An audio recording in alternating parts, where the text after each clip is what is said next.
Hello friends, ரேவி மிஷினில் ஒரு பெரிய காம்ப்ளிகேட்டட் ஸ்டார்டிங் சுவிட்ச் நிறைய இடத்துல கிடைக்காது. ஆல்டர்னேட்டிவ் அப்படி இப்படி சொல்லி நிறைய டைப் பண்ணிகிட்ருக்குறோம். இதுக்கு ஒரு பெட்டர் சொல்யூஷன் நாங்கள் ஒன்று பண்ணிகிட்ருக்கோம். ஆக்சுவலாக ஒரிஜினல் சுவிட்ச் இது ஃபுல்லாக கான்டாக்ட் எரிஞ்சிச்சுன்னா பாடி கிடைக்க மாட்டேங்குது. நம்மளுக்கு நிறைய ட்ரபிள் ஷூட் ஆகுது. அது ஒரு சின்ன ஆல்டர்னேட்டிவ் பண்ணிகிட்ருக்கோம். ஸ்டார்டிங் சுவிட்சில் இது போல் பேஸ் லாக் போட்டு இது வழியாக இந்த சுவிட்சை கண்டினியூஸ் பண்ணுவோம். அதில்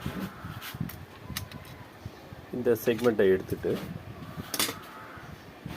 அடிஷ்னல் ஒரு மவுண்டிங் பிளேஸ் கொடுத்தீங்கன்னா ஸ்டார்டிங் சுவிட்சை புஷ் பண்ணுறதுக்கு ஒரு செக்ஷன் ஒன்று கொடுத்துட்டா போதும். இந்த ஸ்க்ரூ பண்ணி இங்கே லாக் பண்ணிட்டீங்கனாலே பெட்டராக ரன்னாக இருக்கும். இன்கேஸ் நம்ம சுவிட்சை மூவ் பண்ணணுன்னா கூட சைட் வேஸ்லேருந்து நம்ம ட்ராவல் பண்ணிக்கலாம். இந்த செக்ஷனில் பண்ணும்போது ரொம்ப கொஞ்சம் கஷ்டமாக இருக்கும். கீழே தட்டி போடணும், நகரத்துக்கு வாய்ப்புகள் அதிகம். ஸோ இது போல் நிறைய பண்ணியிருக்கோம். Just for your information. இது கொஞ்சம் ஓல்டு மாடல் சுவிட்சஸ்.